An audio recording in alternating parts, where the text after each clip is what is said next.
Dear students, I am Dr. N. Ramadevi, lecturer in political science. ఈరోజు ancient Indian political థాట్లో భాగంగా కౌటిల్యుని యొక్క రాజనీతి తత్వ విచారం గురించి చర్చించుకుందాం.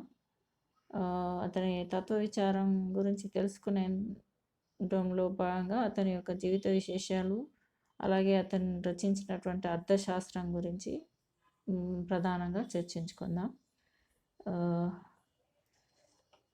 అయితే ప్రాచీన భారత రాజనీతి తత్వ విచారం చరిత్రలో కౌటిల్యునికి అగ్రస్థానం అనేది ఉంది.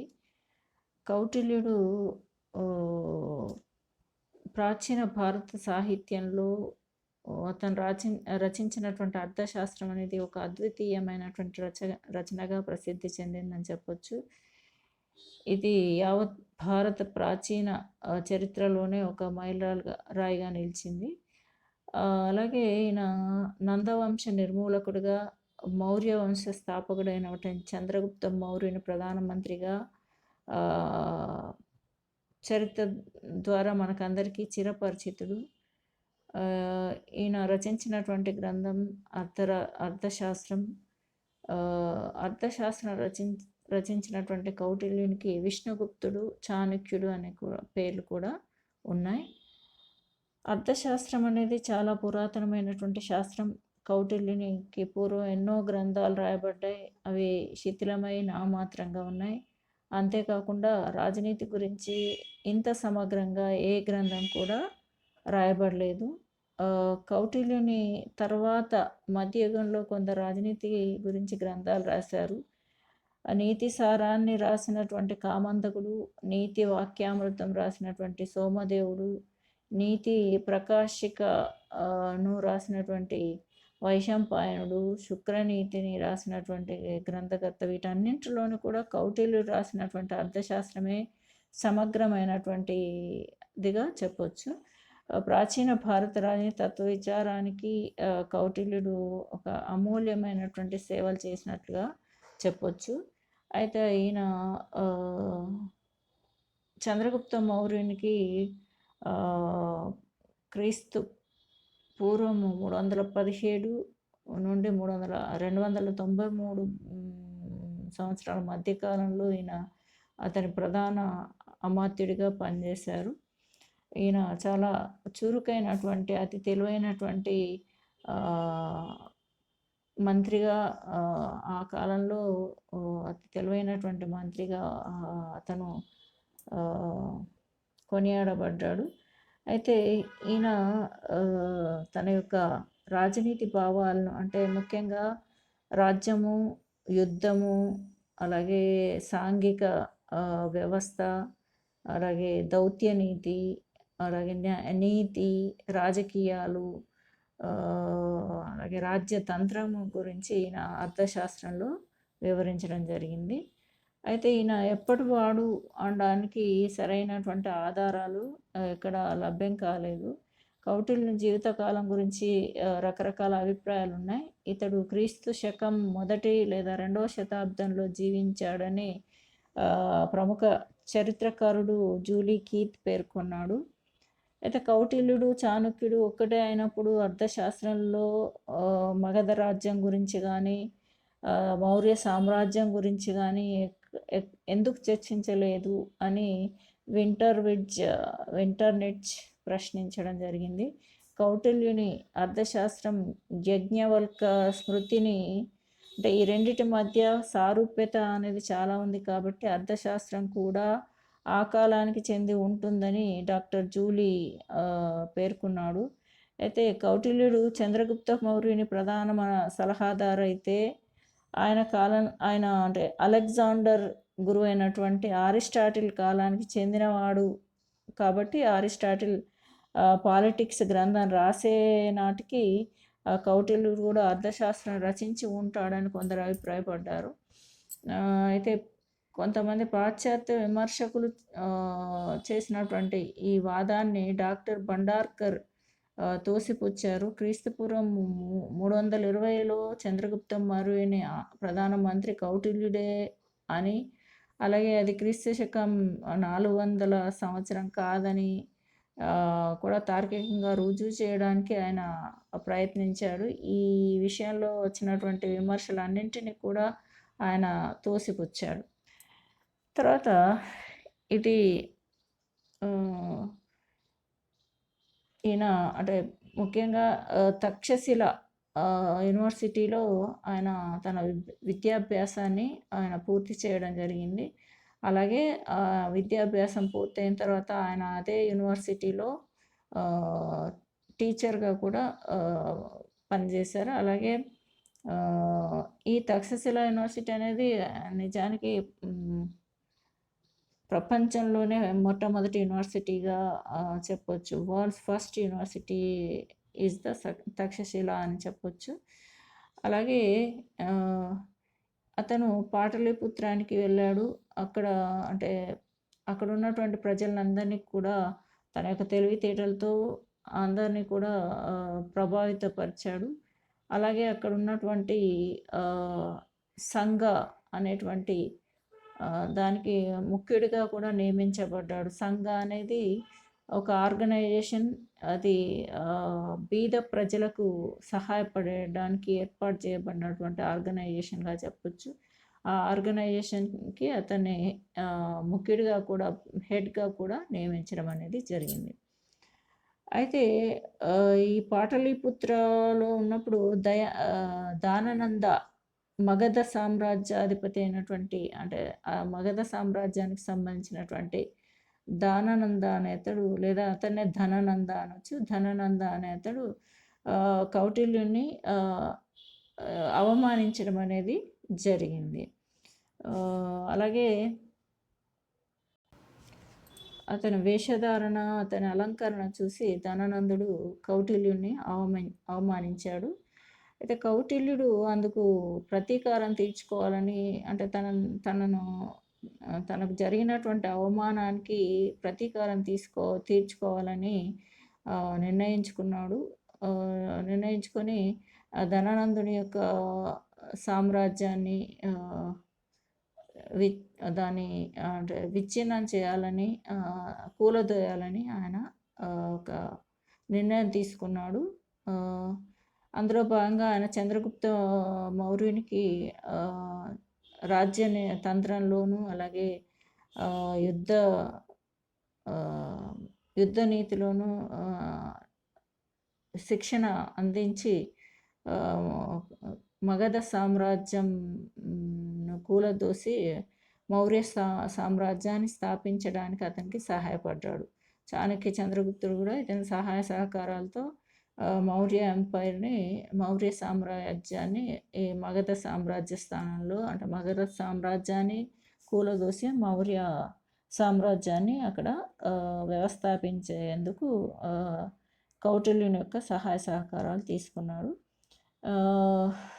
ఈ కౌటిల్యుని అతని యొక్క రాజ్యతంత్రం ఆధారంగా ఇతని యొక్క రాజ్యతంత్రం అంతా కూడా మాకియావెల్లి యొక్క రాజ్యతంత్రాన్ని పోలి ఉంటుంది కాబట్టి ఇతని కౌటిల్యుని ఇండియన్ మాకియావెల్లి అని పిలవడం జరుగుతుంది. అలాగే మాకియావెల్లిని కూడా ఇటాలియన్ కౌటిల్య అనేటువంటి పేరుతో పిలవడం అనేది జరుగుతుంది. అయితే ఇప్పుడు ఇక్కడ కౌటిల్యుడు అర్థశాస్త్రం రచించాడు అని మనము ఇందాకనే తెలుసుకున్నాం. అయితే అర్థశాస్త్ర రచన అనేది ఎప్పుడు జరిగింది అనే దాని గురించి మనం ఒకసారి మాట్లాడుకుందాం. అది ఎప్పటిది అనడానికి అంటే అదొక అంటే ఒక ప్రపంచ ప్రసిద్ధిగాంచినటువంటి ఒక ప్రాచీన భారతీయ చారిత్రక గ్రంథము లేదా ట్రీటైజ్ అని చెప్పొచ్చు. ఇది అంటే ఎప్పుడు రాయబడింది అనేదానికి క్రీస్తు పూర్వము 321 నుండి 296 మధ్యకాలంలో దాన్ని కొందరు, అంతకంటే అంటే 4వ శతాబ్దానికి సంబంధించిందని కొందరు, లేదు క్రీస్తు శకం 2వ శతాబ్దానికి సంబంధించిందని కొందరు భిన్న అభిప్రాయాలు అనేవి మనకు కనిపిస్తాయి. అయితే ఇక్కడ అర్థశాస్త్ర గ్రంథ రచన అనేది ఎప్పుడు జరిగినప్పటికీ ఇది 1904లో తంజావూరుకు చెందినటువంటి ఒక పురోహితుని ఇంట్లో తవ్వకాలు జరిపినప్పుడు సంస్కృతంలో ఉన్నటువంటి ఈ అర్థశాస్త్ర ప్రతి అనేది బయటపడింది. ఆ పురోహితుడు మైసూర్ ప్రభుత్వ ఓరియంటల్ గ్రంథాలయ అధికారి అయినటువంటి శ్యామశాస్త్రికి దాన్ని ఇవ్వడం జరిగింది. శ్యామశాస్త్రి దాన్ని ఆంగ్లంలోకి అనువదించి 1905 నుండి 1909 మధ్య కాలంలో ఇండియన్ యాంటిక్వరీ అనేటువంటి పత్రికలో సీరియల్గా ప్రచురించడంతో అర్థశాస్త్రం అనేది వెలుగులోకి వచ్చింది.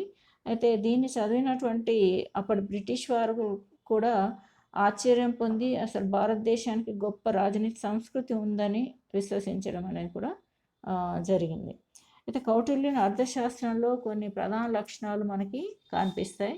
కౌటిల్యుని అర్థశాస్త్రం అనేది అంతవరకు ఉన్నటువంటి అంతవరకు వెలువడినటువంటి అన్ని అర్థశాస్త్రాల సారాంశంగా పేర్కొనవచ్చు.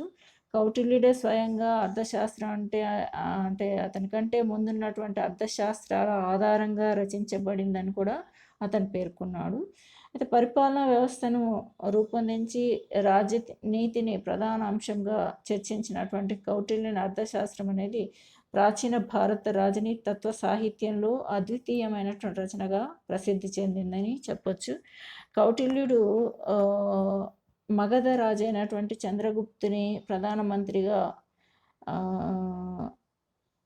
అంటే కౌటిల్యుడు అర్థశాస్త్రం అనేది మగధ రాజు సమస్యలకు అనుసరించవలసిన అలాగే అంటే అనుసరించాల్సినటువంటి విషయాల గురించి చర్చించకుండా ఒక చిన్న రాజ్యంలో అధికార సముపార్జన అధికార విస్తరణ పద్ధతులను మాత్రమే వివరించడానికి అది పరిమితమైందని చెప్పొచ్చు.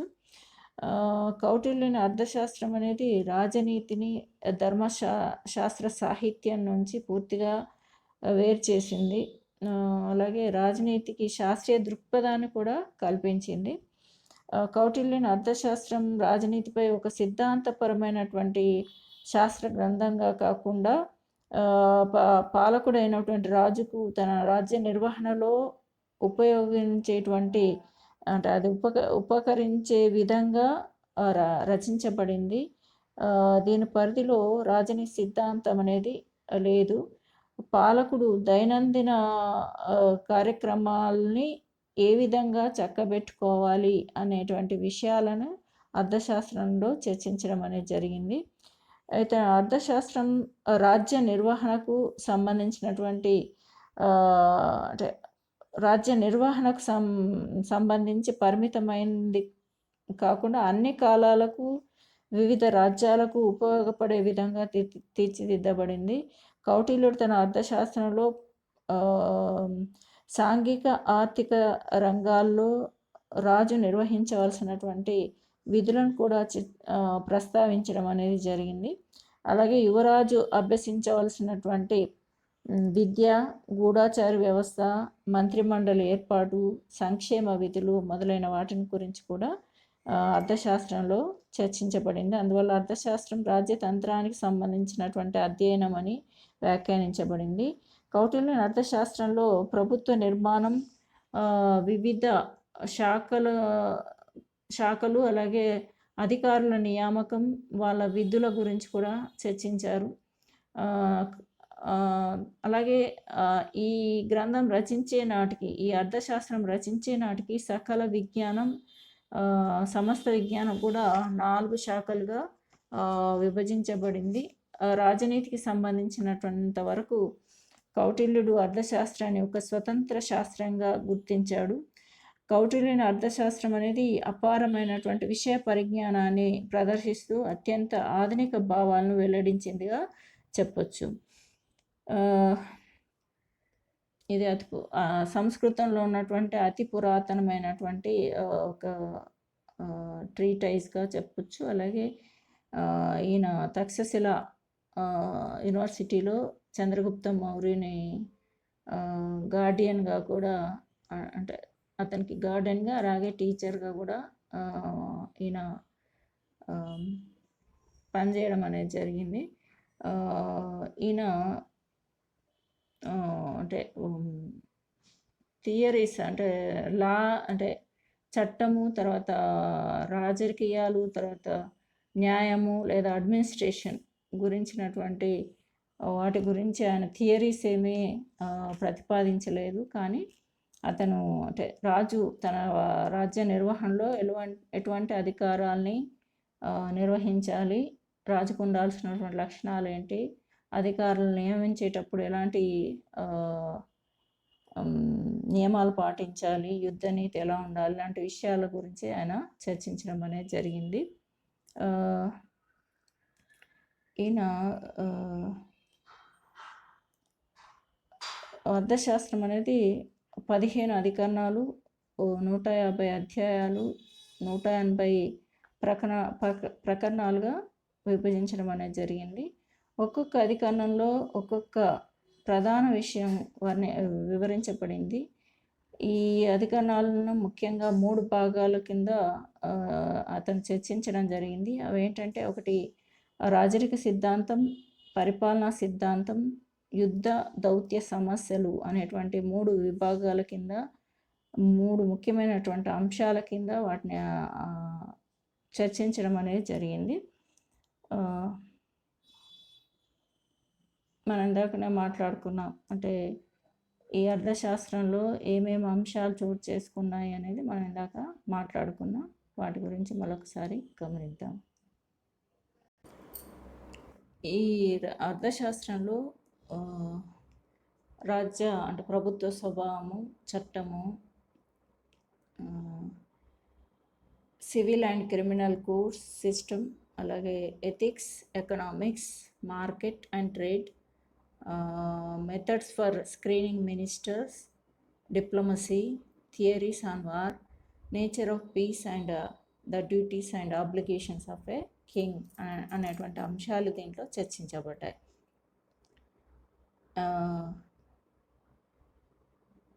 ముఖ్యంగా అంటే క్రిమినల్ సివిల్ కోర్ట్స్ వ్యవస్థ గురించి, అంటే న్యాయ వ్యవస్థ గురించి, అలాగే నైతికత, వర్తకం అంటే ఆర్థిక అంశాలు, అలాగే వర్తక వాణిజ్యాలు, అలాగే మినిస్టర్స్ని ఎలా అంటే వాళ్ళకి సంబంధించిన నియామకాలు, తర్వాత దౌత్య నీతి, యుద్ధ సిద్ధాంతాలు, అలాగే శాంతి భద్రతలకు సంబంధించినటువంటి అంశాలు, అలాగే రాజు యొక్క ప్రధాన కర్తవ్యాల గురించి అర్థశాస్త్రం అనేది చర్చిస్తుంది. ఇక్కడ మనం అర్థశాస్త్రానికి సంబంధించినటువంటి అర్థాన్ని ఒకసారి మనం గమనిద్దాం. ముఖ్యంగా Kautilya defines state craft is Arthashastra, అంటే రాజ్యతంత్రాన్ని గురించి వివరించేదే, కౌటిల్యుని యొక్క రాజ్యతంత్రాన్ని గురించి వివరించేదే అర్థశాస్త్ర అని. ఇక్కడ అర్థ అనేటువంటి దానికి అర్థం ఏంటంటే, అది మెటీరియల్ వెల్ బీయింగ్ అని. అంటే అతని ప్రకారం ఏంటంటే, రాజు యొక్క ప్రథమ లక్ష్యం ఏమై ఉండాలి అంటే మెటీరియల్ వెల్ బీయింగ్ని అంటే అక్కడ ఏంటంటే మెటీరియల్ వెల్ బీయింగ్ అంటే ఆయన రాజు యొక్క ప్రథమ కర్తవ్యం లేదా ప్రథమ లక్ష్యం ఏమై ఉండాలంటే ప్రజల యొక్క భౌతిక శ్రేయస్సే అతని యొక్క లక్ష్యంగా ఉండాలి అని కౌటిల్యుడు పేర్కొన్నాడు. Material well being is supreme attainment of all other goals, ధర్మ, కామ, మోక్ష depends on material well being. అతని మాటల్లో చెప్పాలంటే ఇది భౌతికమైనటువంటి శ్రేయస్సు, భౌతిక శ్రేయస్సే అది అత్యున్నతమైనది. ఇతను సంబంధించినటువంటి పురుషార్థాలు, ధర్మ, అర్థ, కామ, మోక్షాలను సాధించాలి అని అంటే ఇది భౌతిక శ్రేయస్సు పైనే ఆధారపడి ఉంటుంది అని కూడా ఆయన చెప్పడం అనేది జరిగింది. అయితే ఆ సమయంలో ఏంటంటే ల్యాండ్ అంటే ముఖ్యమైనటువంటి సోర్స్, సంపదకి ముఖ్యమైనటువంటి సోర్స్ ఏంటి? భూమి. అంటే ఈ భౌతిక శ్రేయస్సు సాధించాలి అంటే ముఖ్యమైనటువంటి సోర్సు భూమి. అంటే భూమి సంపాదించడమే భౌతిక శ్రేయస్సును అంటే భూమి సంపాదించడం ద్వారా ప్రజల యొక్క భౌతిక శ్రేయస్సు అనేది సమకూర్చొచ్చు, సంపాదించవచ్చు. కాబట్టి hence the main idea of అర్థశాస్త్ర హౌ టు అక్వైర్ ల్యాండ్ అంటే ఇక్కడ అర్థశాస్త్రంలో ముఖ్యంగా అంటే భూమిని ఎలా సంపాదించాలి, భూమిని ఎలా సంపాదించాలనేటువంటి విషయాల్ని అంటే తన రాజ్యాన్ని ఎలా విస్తరించుకోవాలి అనేటువంటి విషయాల్ని ముఖ్యంగా అర్థశాస్త్రంలో చర్చించడం అనేది జరిగింది.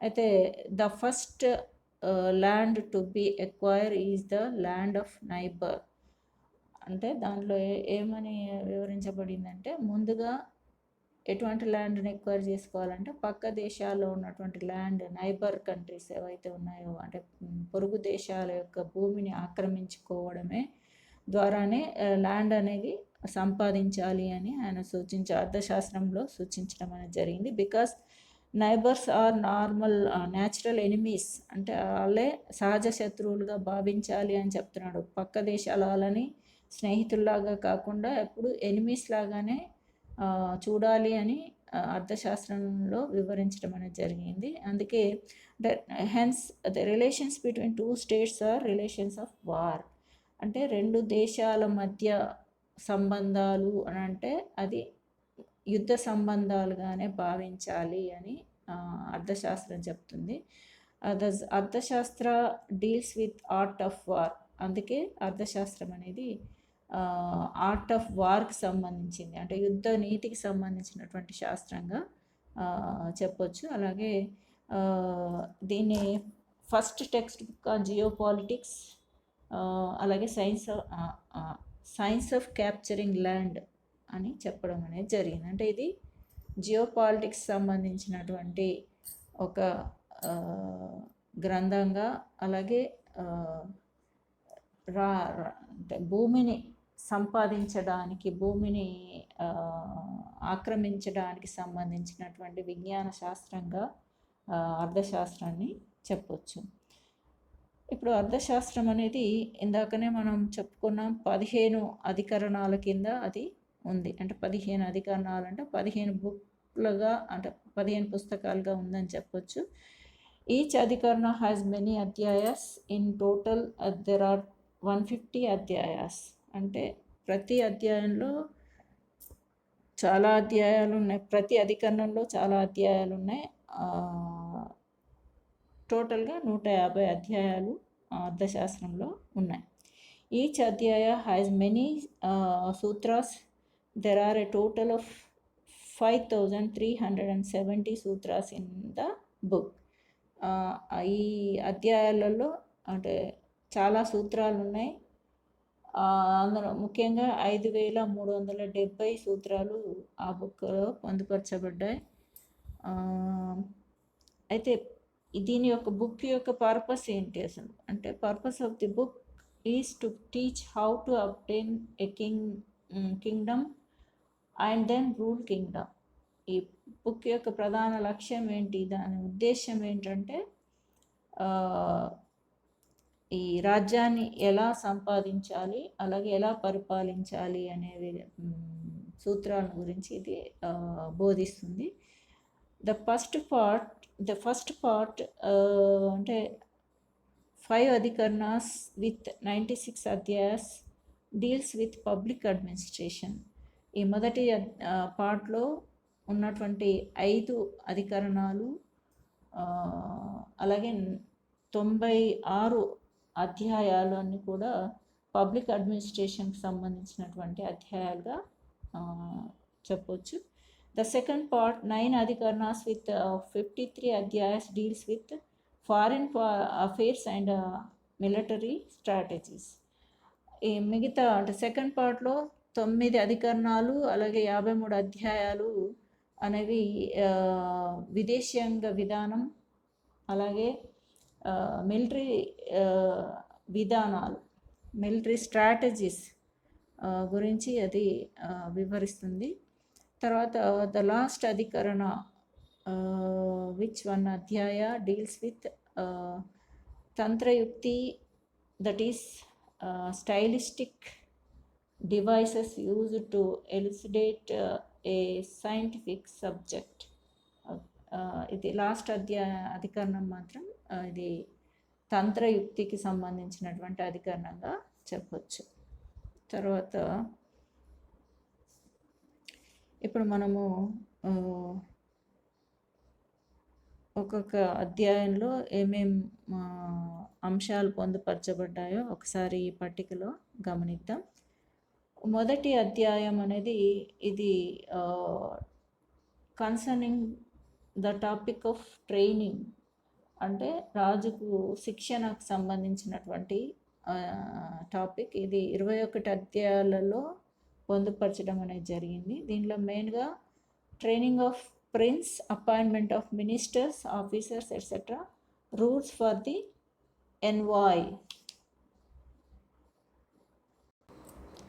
ఇది రాజుకు శిక్షణ గురించి, అలాగే అమాత్యులను ఎలా నియమించుకోవాలి, అమాత్యుల్ని అలాగే ప్రభుత్వ అధికారులను ఎలా నియమించుకోవాలి, అలాగే రాయబారులకు సంబంధించినటువంటి, అంటే దౌత్యవేత్తలని నియమిస్తారు కాబట్టి ఆ రాయబారులకు దౌత్యవేత్తలకు సంబంధించినటువంటి నియమ నిబంధనలన్నీ కూడా దీంట్లో పొందుపరచడం అనేది జరిగింది. ఇక రెండో బుక్ లేదా రెండో అధికరణం అనేది the activity of the heads of departments. దీనిలో అంటే ఇది వివిధ ప్రభుత్వ శాఖలకు సంబంధించినటువంటి అధికరణంగా చెప్పొచ్చు. దీంట్లో 36 అధ్యాయాలు ఉన్నాయి. అవి వాటిలో వివరించింది ఏంటంటే land related matters, forts, stores, revenue system, corruption, vigilance, treasury, mines and factories, goldsmithy, magazines, trades and shipping, forest, weights and measures, yarn, అలాగే agriculture, liquor, animal stature, goats and cattle, horses, elephants, chariots, infantry, passports, secret services, city superintendent అనేటువంటి అంశాలు దీంట్లో చేర్చబడ్డాయి. మనకి ఇప్పటికీ కూడా ఈ అంశాలన్నీ కూడా మన ప్రభుత్వ విధానంలో ఈ అంశాలన్నీ కూడా మనకి కనిపిస్తాయి. ఈ అంశాలకు సంబంధించినటువంటి మంత్రిత్వ శాఖలు, డిపార్ట్మెంట్స్ అనేవి మనకి ప్రస్తుత ప్రభుత్వ విధానంలో ఇవన్నీ కూడా అలాగే దాంట్లో ఎంతో కొంత మార్పులతో అలాగే కంటిన్యూ చేస్తున్నటువంటి సందర్భం మనం చూడొచ్చు. అంటే ఈయన అర్థశాస్త్రంలో సూచించినట్లుగా వీటన్నింటికి సంబంధించినటువంటి ప్రభుత్వ శాఖలు, డిపార్ట్మెంట్స్ అనేవి ఏర్పడి పనిచేస్తున్న సందర్భం మనం ఇప్పుడు చూడొచ్చు. అలాగే థర్డ్ అధికరణ డీల్స్ విత్ కన్సర్నింగ్ జడ్జెస్, అంటే ఇక్కడ న్యాయమూర్తులకు సంబంధించినటువంటి అధికరణం. ఇది దీంట్లో 20 అధ్యాయాలు చేర్చబడ్డాయి. ముఖ్యంగా ఈ అధికరణాలలో ఈ అధ్యాయాలలో వివరించబడింది ఏంటంటే civil procedure, marriage, inheritance, commercial disputes, slaves and labourers, sale, gift and conveyance, అలాగే వర్బల్ అండ్ ఫిజికల్ ఇంజరీ, అలాగే గ్యాంబ్లింగ్ అండ్ బెట్టింగ్ లాంటి అంశాలన్నీ కూడా దీంట్లో వస్తాయి. సివిల్ ప్రొసీజర్ అంటే అది లాకి సంబంధించి సివిల్ ప్రొసీజరల్ కోడ్, అలాగే మ్యారేజ్ యాక్ట్, అలాగే ఇన్హెరిటెన్స్, అలాగే కమర్షియల్ డిస్ప్యూట్స్ ఏమైనా ఉంటే వ్యాపార సంబంధమైనటువంటి డిస్ప్యూట్స్, అలాగే ఈ స్లేవ్స్ అంటే బానిసత్వం, అలాగే లేబర్స్ అంటే శ్రామికులు, కార్మికులు ఎవరైతే ఉన్నారో వాళ్ళకి సంబంధించినటువంటి నియమ నిబంధనలు, అలాగే వర్తక అంటే సేల్స్, అమ్మకాలు, అలాగే బహుమానాలు లాంటి వాటి అంశాలకు సంబంధించి, అంటే భూమి కానీ ఆస్తులు కానీ అమ్ముకోవడం లేదా గిఫ్ట్గా ఇవ్వడం లాంటి అంశాలకు సంబంధించి, అలాగే వర్బల్ ఫిజికల్ ఇంజురీ, అంటే మాటల ద్వారా కానీ చేతల ద్వారా కానీ ఏమైనా గాయపరిచినట్లయితే అటువంటి వాటి గురించి. అలాగే గ్యాంబ్లింగ్, బెట్టింగ్, అంటే గ్యాంబ్లింగ్ చేయడం, బెట్టింగ్ చేయడం. ఇప్పుడు ఫర్ ఎగ్జాంపుల్ క్రికెట్ తీసుకుంటే బెట్టింగ్ చేస్తుంటారు కదా, ఏ ఏ మ్యాచ్లో ఎవరు గెలుస్తారనే దానిపైన అక్కడక్కడ బెట్టింగ్స్ జరుగుతున్న సందర్భం మనం చూడొచ్చు. అంటే ఈ అంశాలన్నీ కూడా న్యాయ పరిధిలోకి వస్తాయి కాబట్టి ఇక్కడ ఈ అంశాల గురించి అంటే ఇది వాటిపైన జడ్జిమెంట్స్ ఎలా ఇవ్వాలి, న్యాయపాలన అనేది ఎలా జరగాలి అనేది, అంటే తీర్పులు అనేది ఎలా వెలువరించాలి, వాటికి సంబంధించినటువంటి ముఖ్యమైనటువంటి సూత్రాలు దీంట్లో వివరించడం అనేది జరిగింది. అలాగే 4th అధికరణ deals with suppression of criminals. దీంట్లో అంటే క్రిమినల్స్ని ఎట్లా సప్రెస్ చేయాలి, ఎట్లా అణచివేయాలి అనే దాన్ని 13 అధ్యాయాల కింద వివరించడం అనేది జరిగింది. దీంట్లో ఏంటంటే ముఖ్యంగా rape, murder, economic offences, criminal procedure, investigation and interrogation, punishments, అంటే మానభంగం, హత్య, అలాగే ఆర్థికపరమైనటువంటి నేరాలు, అలాగే క్రిమినల్ ప్రొసీజర్స్, అలాగే వాటిని ఎట్లా ఇన్వెస్టిగేట్ చేయాలి, అంటే ఆ నేరాలకు పాల్పడిన వాళ్ళని ఎట్లా, అంటే ఆ నేరాన్ని ఎట్లా ఇన్వెస్టిగేట్ చేయాలి, అలాగే ఆ నేరస్తులను ఎట్లా ఇంటరాగేట్ చేయాలి, వాళ్ళని ఎట్లా పనిష్ చేయాలి అనేటువంటి విషయాలన్నీ కూడా మనకి ఈ అధికరణంలో 4th అధికరణంలో మనకి కనిపిస్తాయి. తర్వాత 5th chapter deals with secret conduct. దీంట్లో 6 అధ్యాయాలు ఉన్నాయి. అంటే సీక్రెట్ కాండక్ట్ అంటే రహస్య కాండక్ట్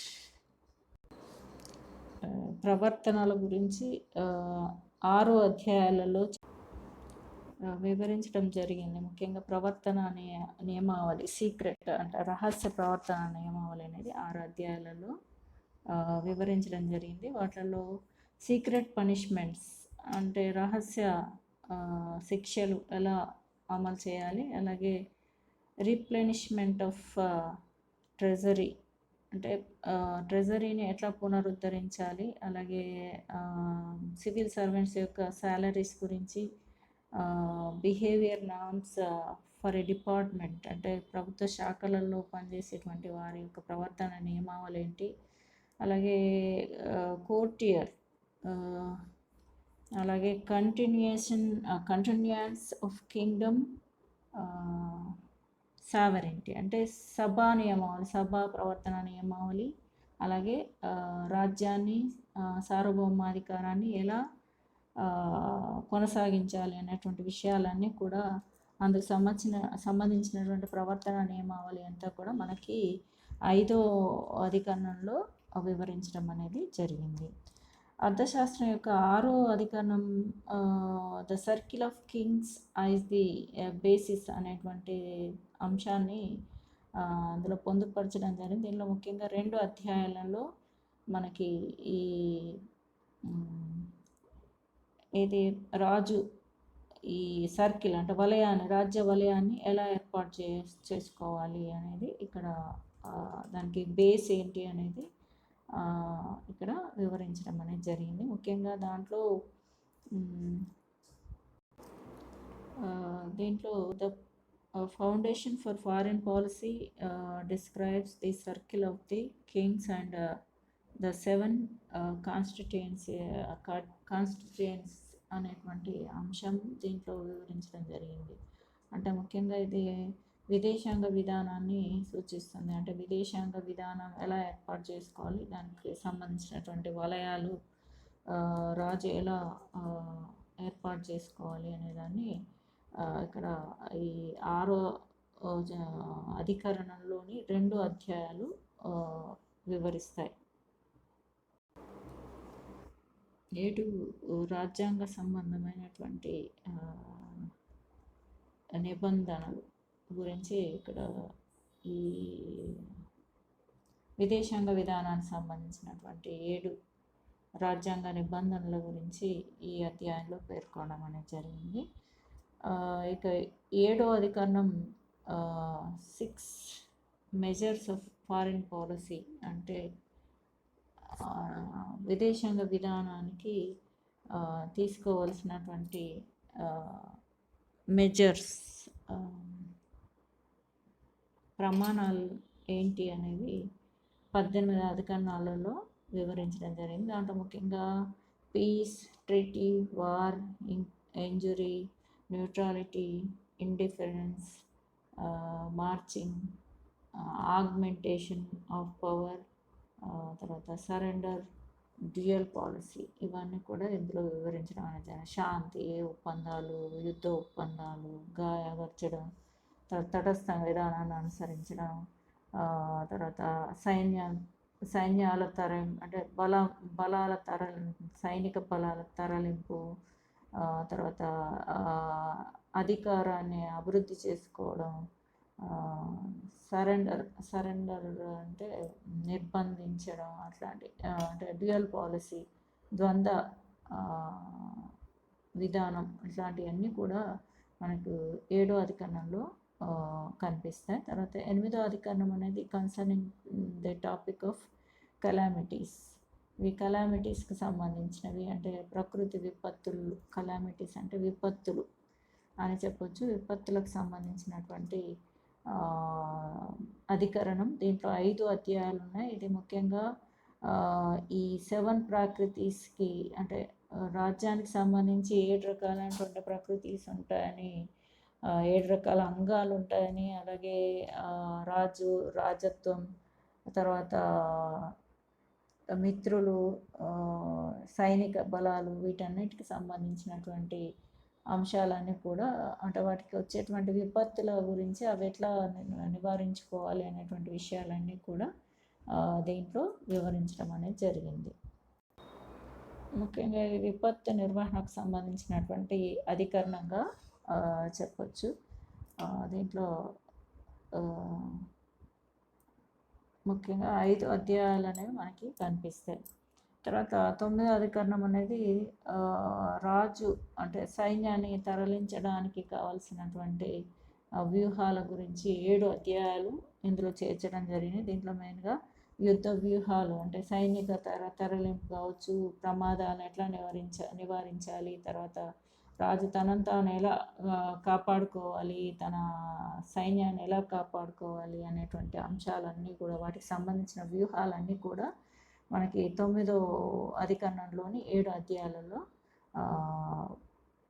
మనకి కనిపిస్తుంది. అలాగే 10వ అధ్యాయం లేదా 10వ అధికరణం అనేది ఇది యుద్ధానికి సంబంధించినటువంటి అధికరణం. దీంట్లో 6 అధ్యాయాలు ఉన్నాయి. ఇవన్నీ కూడా వార్ స్ట్రాటజీస్ గురించి, యుద్ధ తంత్రాల గురించి, యుద్ధ వ్యూహాల గురించి ఈ అధికరణంలో వివరించడం జరిగింది.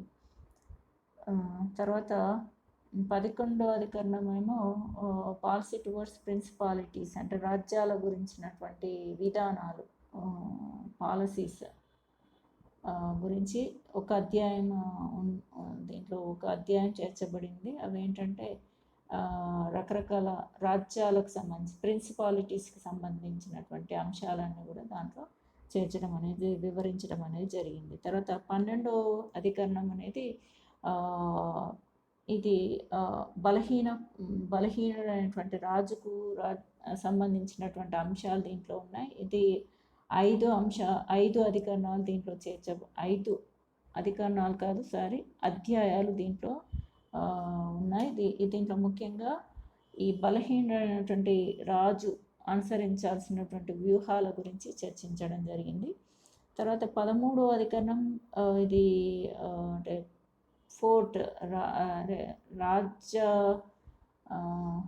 ఏమంటారు కోట, రాజుకి సంబంధించినటువంటి కోట ఏదైతుందో ఆ కోటను ఎట్లా కాంకర్ అంటే ఆక్రమించుకోవాలి అనేటువంటి విషయాలన్నీ కూడా ఈ అధికరణంలో చేర్చబడ్డాయి. దీంట్లో ముఖ్యంగా 5 అధ్యాయాలు ఉన్నాయి. ఈ 5 అధ్యాయాలు కూడా స్ట్రాటజీస్ ఫర్ కాంకరింగ్ ఫోర్ట్ అనేటువంటి అంటే కోటలను ఎట్లా ఆక్రమించుకోవాలి దానికి సంబంధించిన వ్యూహాలన్నీ కూడా ఈ 5 అధ్యాయాలలో వివరించబడ్డాయి. 14వ అధికరణం వచ్చేసి కన్సర్నింగ్ సీక్రెట్ ప్రాక్టీసెస్, అంటే ఇది రహస్య పద్ధతుల గురించి వివరిస్తుంది. ఇందులో ముఖ్యంగా 4 అధ్యాయాలు ఉన్నాయి. ఇవి అంటే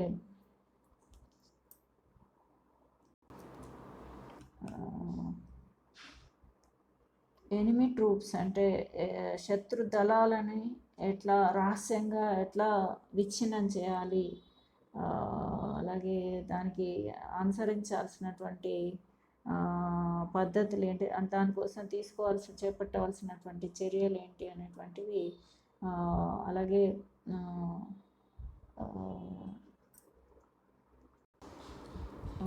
శత్రు రాజ్యాల యొక్క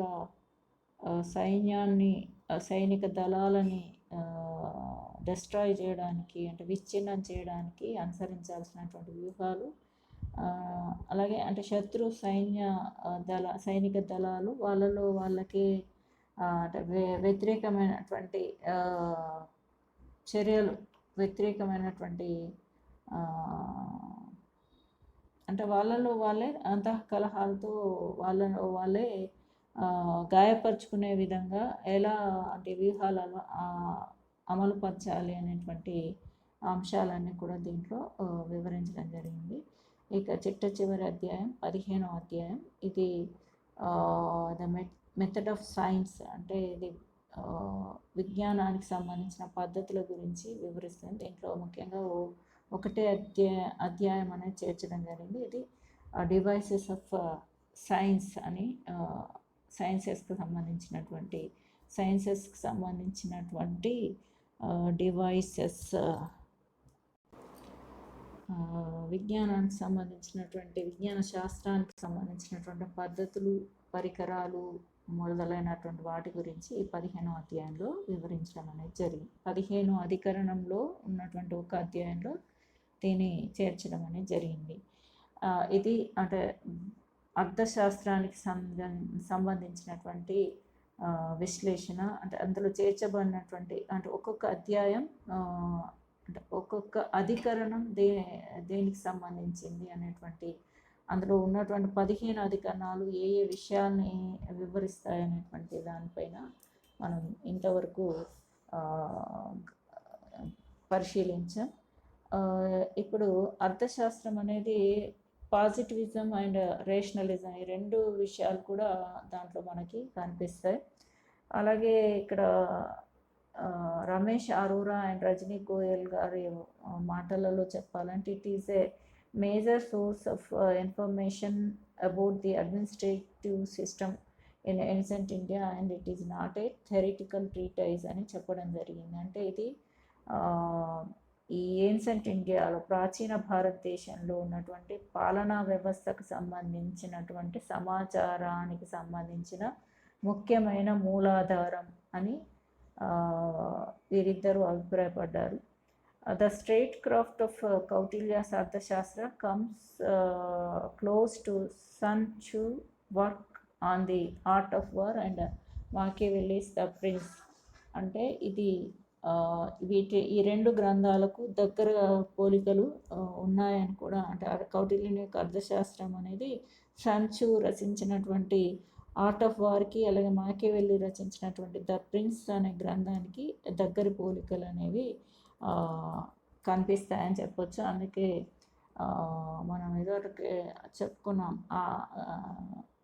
కౌటిల్యుని ఇండియన్ మాకియవెల్లీ అని, మాకియవెల్లీని ఇటాలియన్ కౌటిల్య అని పిలుస్తారని మనం ఇదివరకు మాట్లాడుకున్నాం. అయితే డియర్ స్టూడెంట్స్, ఇంతవరకు మనము కౌటిల్యం యొక్క అర్థశాస్త్రంలో ఉన్నటువంటి 15 అధ్యాయాల గురించి ఇంతవరకు చర్చించుకున్నాం. మరో వీడియోలో అతనికి సంబంధించినటువంటి రాజనీతి భావాలకు సంబంధించినటువంటి అంశాలను చర్చించుకుందాం. అంతవరకు సెలవు. Thank you for watching my videos. Thank you very much.